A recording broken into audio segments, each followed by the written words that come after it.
E fui trabalhar em balconista, também sem estudar. Minha patroa tinha açougue. Aí eu tinha que fritar carne o dia todo, fritar torresmo, essas coisas. Saí daquela casa, vim para Cachoeiro, em 51. E aí saí com 23 anos casada. Também não passei pela escola. Não, lá passei. Foi onde eu fiz o primeiro ano, à noite. Passei para o segundo. Fiz o segundo, do segundo para o terceiro fiquei reprovada. Aí não estudei mais. Como é que eu faço para me inscrever? Você sabe ler e escrever? Não. Então você aqui não pode estudar porque você é simplesmente burro. O termo que ela usou. Isso desmotiva, você se sente menos, né? Diminuído, acaba procurando o desinteresse também devido no local que a gente morava ser muito pequeno, não tinha aquela motivação, era mais só trabalho, e você fica sem opção. Praticamente eu não tive nem infância. Quando eu parei de ir à escola, foi tempo que era coisa mesmo que não dava. Meus pais mudou de um lugar para outro, né? E não tinha, em todo lugar não tinha escola. Vamos dizer, lá a gente estava morando nesse lugar, tinha escola, mas por morar no outro lugar já não tinha escola. E mesmo não tinha como tu aprender, cara, porque você trabalhava o dia todinho na estrada, criança. Aí, à noite, ir para uma escola dessa, você tu já ia preocupado, você ia pensando em apanhar, mas chegar lá e você tinha defesa, né? E você apanhava e ficava ali, era igual um passarinho, pega um passarinho, ou uma criança faz a mesma coisa, né? Você não tinha força de nada. O que os outros dissessem é o que, se quisesse fazer você de um pano de chão lá, a pessoa fazia. Porque realmente era assim mesmo.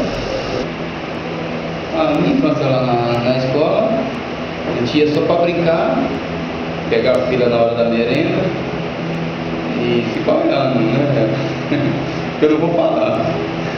E a gente ficava olhando as meninas e não prestava atenção na escola. E na hora que a professora dava a lição, ela ficava lá no livro, lá em cima da mesa, né? Lendo lá, e a gente, cada pessoa nas suas cadeiras, lendo, mas ela só dizia a página, né? Aí, a folha aí, número 8. A gente procurava, tem, né? Tem marcado na 8.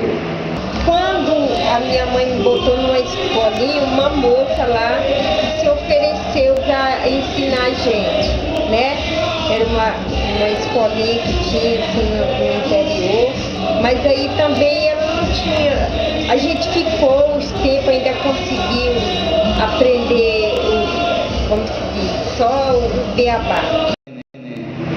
Ela fez o ditado de palavra, né? O ditado de palavra lá, ela passa no quadro, ditado de palavra.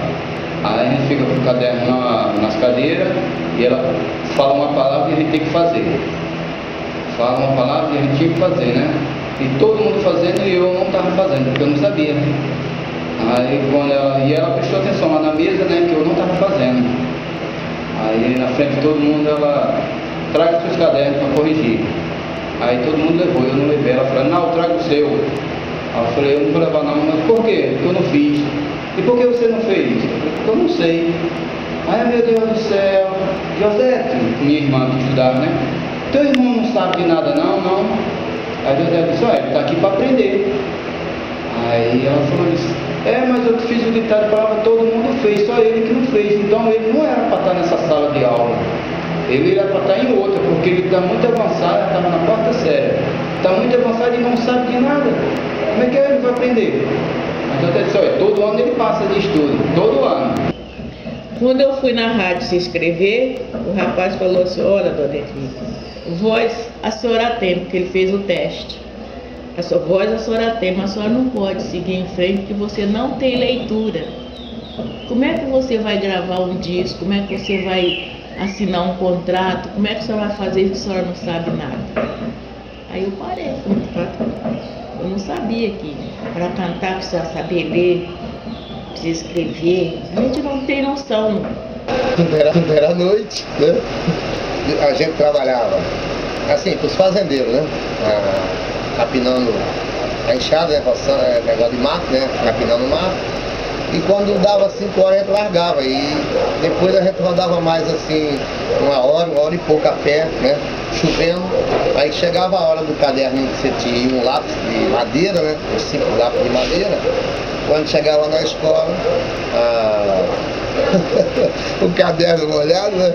A professora chegava, a gente molhado, e o caderno também, a professora ainda batia na gente palmatória, né?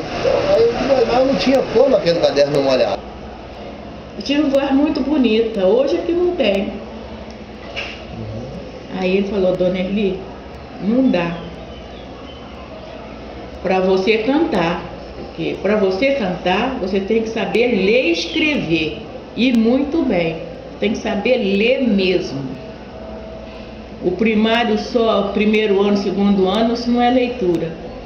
Você tem que ter o segundo, o primeiro, o terceiro e o quarto, e além disso ainda tem mais estudo para você fazer. Aí eu agradeci ele e desci as escadarias e vim embora. Enfrentei o tanque novamente, porque eu sou dona de casa, né? Fui enfrentar a casa, lavar, passar, cozinhar, arrumar a casa. Fui fazer os que fazer da minha patroa, dos filhos dela. E ela, os filhos dela foram embora para o colégio, porque ela não ia tirar os filhos dela do colégio para botar uma doméstica. Tive infância. Meu pai era pobre, minha mãe, nós éramos 11 irmãos de casa. E na minha idade de 13 anos eu fui morar na casa de uma madrinha. Minha madrinha, ela só se aproveitava de mim, estava para mim trabalhar. Então é o seguinte, não tinha como não olhar aquele caderno, não? O caderno no saco de plástico, saco de plástico. A gente todo molhado, descalço, lama que nunca veio. Uma escuridão para atravessar, você andar quase uma hora de viagem à noite, né? Chovendo. Molhado mesmo, não tinha capa, não tinha chapéu, não tinha nada. Aquela camisinha fina, uma bermudinha, um shortinho, lá do lado caiu um shortinho de qualquer pano, né? Aí chegava na escola, a pessoa falava, se você molhou o caderno, e você sem experiência na vida de nada, e criança, né? Sem ter o que fazer, né? Aí ela batia de palmatória, né? Aí você não ia estudar. Aí quando chegava em casa, já imaginando, chegava em casa e ia apanhar de novo, né? E a professora chegava e botava um bilhete. E aí? Chegava a minha irmã. Minha mãe não sabia ler, nem meu pai, mas minha irmã lia, né? Meu pai sem sabedoria de nada também. E a mãe chegava e você molhou o caderno, você não estudou, aí tome couro, né? Pegava uma chibata daquela de couro e eu falei, como é que estaria aprender a estudar alguma coisa, né? Aí no dia a dia, eu trabalhando na cidade, quando eu cheguei aqui no Rio, né? Tudo que eu via, eu queria ler. Eu juntava uma letra com outra, aprendia. Meu nome vinha aprender um tempo desse. Até aquelas cartilhas pretas, que antigamente aquela letra grande preta. Lembro tempo que fosse hoje. No inverno, né? A primeira chuva, né? Aqui os fazendeiros davam boi bravo para criança amansar, que a gente era criança, né? Mas ainda bem que o fazendeiro gostava da gente, dava um boi daquele, né? Porque amansar para cultivar a nossa terra, né? Porque ele vivia de verão a inverno, na verdade passando necessidade, passando como andando nu e cru praticamente. Era uma roupinha, você no ano que você lucrava um pouco, a lavoura não tinha valor, o alimento, o grão não tinha valor, porque todo mundo tinha, né? E no ano que você não lucrava, era ruim também, porque ninguém tinha nem para comer, nem para comprar. Cheguei aqui no Rio de Janeiro, às 9 horas da noite, em Niterói, atravessamos aquela barça. Tudo bem, como lembrar o passado, né? Se o cara for fraco, dá até para chorar, né? Aí vim para aqui por Rio, após muitos anos, não se deu bem na rua. E veio o interesse de voltar a estudar pela minha dificuldade do trabalho. Esse foi o maior motivo de procurar voltar a estudar. Eu não estudei, nunca tive tempo de estudar. Eu cheguei aqui no Rio, eu tinha 17 anos, e caí dentro de açougue, trabalhando em açougue, né? Trabalhei até uma certa data, né? Depois comprei açougue, aí foi quando eu comecei assim, tudo que eu via, não, mas essa curiosidade sempre eu tive, né? Tudo que eu via eu queria ler. Eu queria ler. Foi então eu aprendi, porque eu leio isso aqui. Mas se você mandar eu escrever isso aqui, eu vou escrever isso aqui. Ficasse errado. Assim, não, senhora Dona Erli, a senhora errou. A senhora fulano e Bertano. A senhora vai copiar 10 vezes, fulano 10 vezes e Bertano 10 vezes. Tá? E fizeram isso comigo, nem foi uma vez nem duas, não. E vai copiar. Com vontade de aprender, de escrever. Eu não queria muita coisa, eu queria aprender assim, escrever qualquer coisa. Escreva assim, meu nome todo. Aí eu só tinha vontade, não, eu já tenho vontade de aprender. Acho que a gente que é adolescente, né, não presta atenção, e quando a gente vem pensar, não é muito tarde se a gente correr atrás ainda, né? Não é claro, mas a gente, se tivesse assim, sei lá, um pai, pegasse mais no pé, fosse na escola, perguntasse como é que a gente era, eu acho que a gente tinha aprendido mais um pouco na vida. Todas as escolas têm cópia. Todas. Meu filho está lá com caderno. E meu filho está fazendo a faculdade. Mas aquilo lá é o dever que eles passam no quadro para ele passar com o caderno. Então é uma cópia. Embora que ele lê aquele dever todo que está no quadro, mas ele tem que tirar do quadro para passar para o caderno para resolver. Não é cópia? É uma cópia. Quanto mais você vê alguma coisa, você pega um jornal, não sei o que está escrito aqui, e vai tentando descobrir como você descobre o que está escrito, a frase que está escrita, é legal. Então isso é um motivo que eu me incentivei a voltar a estudar. Agora, conta o motivo do dia a dia no comércio, aprendi bastante, mas dividir não, diminuir mais ou menos, pouquinha coisa, né? Agora somar e multiplicar já é mais fácil, né? Tudo isso eu aprendi no comércio, no tive tempo de estudar.